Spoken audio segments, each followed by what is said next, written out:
Bonjour, bienvenue dans cette vidéo qui est une vidéo de remerciements. Remerciements déjà pour toutes les personnes qui m'écoutent, qui écoutent mes vidéos parce que quand j'ai commencé à en poster l'année dernière, c'était vraiment à la base à destination de mes propres élèves, donc c'était au tout début du confinement où je me suis dit il faut absolument que je trouve une façon de pouvoir communiquer avec eux, sachant qu'on n'avait pas encore les classes virtuelles et sachant que je trouvais que mes cours en eux-mêmes ne se suffisaient pas.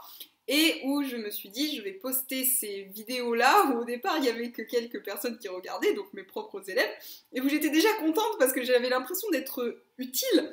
Voilà, et là, eh bien, le nombre d'abonnés augmente, donc au-delà du nombre d'abonnés, ce que je trouve fascinant, ce que je trouve génial, c'est d'avoir des retours en commentaire, sur Instagram, enfin de personnes voilà, qui me disent que les vidéos que je fais peuvent les aider, que ce soit celles sur les cours, sur la vie d'enseignant, sur le CAPES, sur le zéro déchet aussi.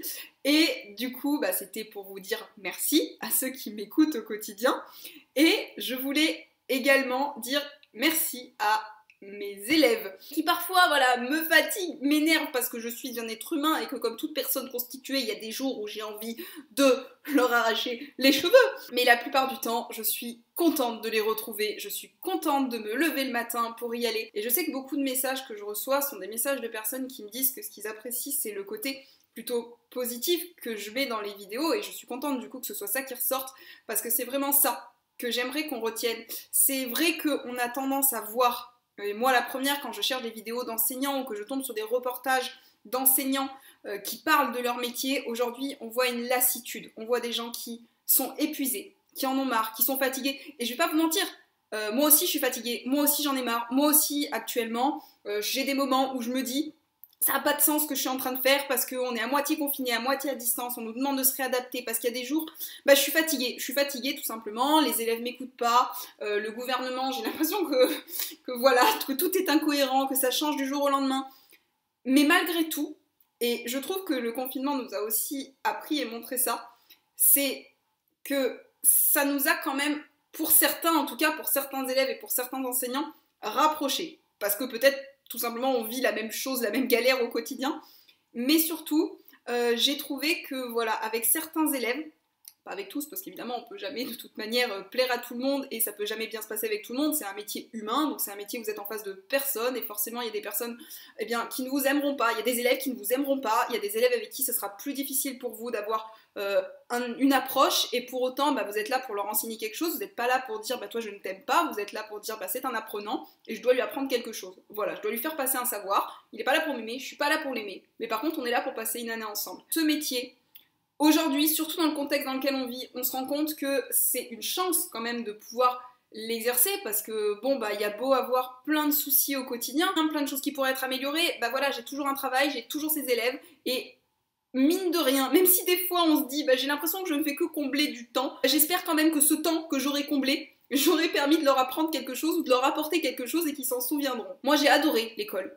J'ai adoré mes années plutôt de lycée que de collège. J'ai aimé le collège aussi, donc voilà. J'ai aimé apprendre et j'ai aimé voir des enseignants avoir envie de me transmettre quelque chose. J'espère vraiment que ce que j'apprends au quotidien ou ce que j'apporte, que ce soit un enseignement ou que ce soit en tant que personne, pourra les aider un petit peu à grandir et autres. Je voulais absolument faire cette petite vidéo blabla pour vous montrer quelques-unes des copies que certains élèves viennent de me rendre parce que je les trouve exceptionnel et que je pense que ça doit être montré. Que je les ai montrés à tout le monde dans la salle des profs, ils étaient trop impressionnés, j'étais là, c'est parce que c'est mes élèves. Les élèves de 3e devaient réaliser un journal pour présenter les différentes formes de décolonisation, donc ils en avaient deux, ils devaient présenter une forme de décolonisation pacifique, une forme de décolonisation violente, donc ils avaient l'exemple de l'Inde qui est décolonisée par le Royaume-Uni et l'exemple de l'Algérie qui se passe plutôt mal puisqu'il y a une guerre avec la France et j'ai eu un journal.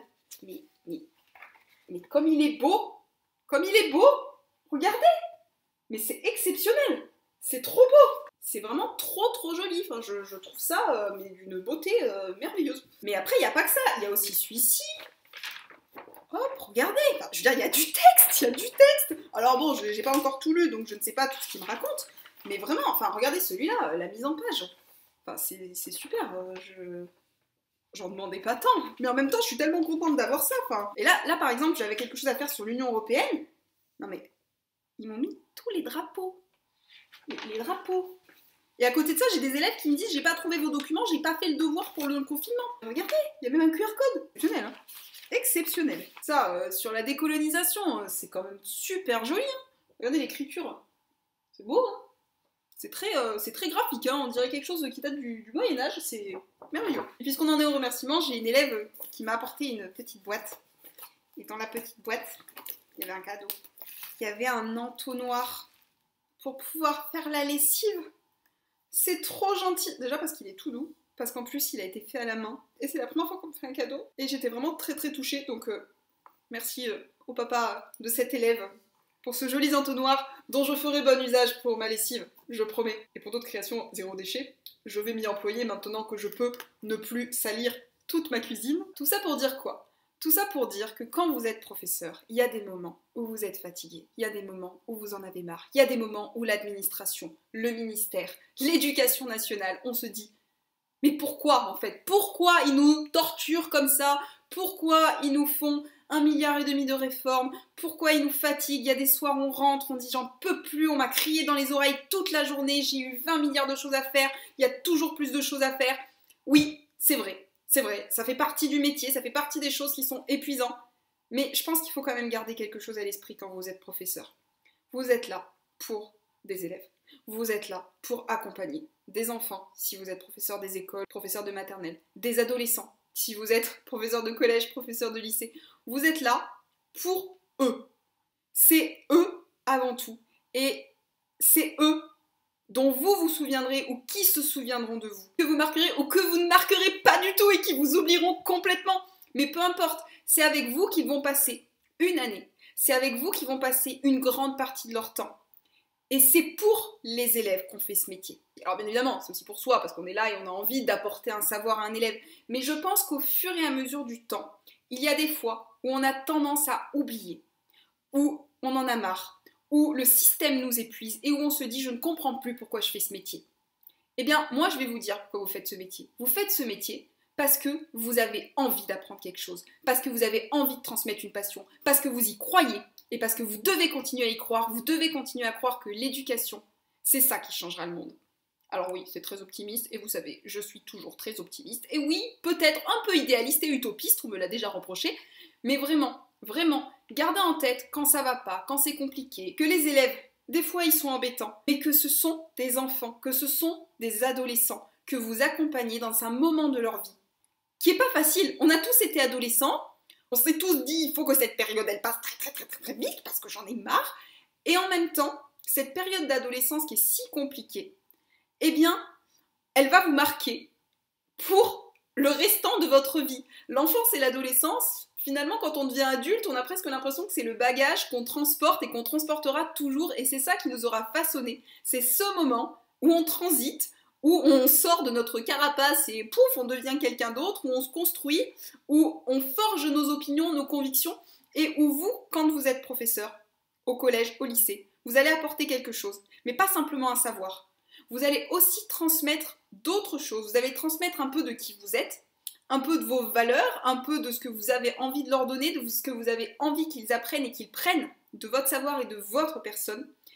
Et vous le faites pour eux, pour les accompagner. Et parfois j'ai hâte, alors pas de vieillir parce que je pense que personne n'a très envie de vieillir, mais j'ai hâte de revoir certains élèves dans 10 ans, pour savoir ce qu'ils sont devenus.